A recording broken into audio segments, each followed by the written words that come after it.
Google's Pixel 7 and 7 Pro have only been out since mid-October 2022, but rumors have already started to surface about the Pixel 8 family. German tech blog WinFuture reports that it found references to two unreleased Pixel smartphones in publicly available code.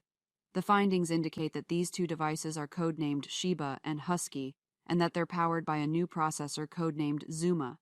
The code also suggests these devices will run on Android 14 and include 12 GB of RAM, according to WinFuture. Prolific leaker Steve Hemmerstoffer also partnered with the tech blogs MySmartPrice and SmartPre to publish what are said to be renderings of the Pixel 8 and Pixel 8 Pro. Based on these images, both phones will have a similar design with softer edges compared to the Pixel 7 and 7 Pro. There haven't been many rumors about the expected Pixel 8 and 8 Pro, which means there isn't too much to get excited about yet. But what I'm most interested in is what new features Google's next-generation chip will bring to its future phones. Google's current Tensor chips have enabled features that seem practical and useful in everyday life, such as Magic Eraser and Face Unblur for improving photo quality, and the ability to add speaker labels to transcripts in the Recorder app. That makes me excited about where Google could take things next.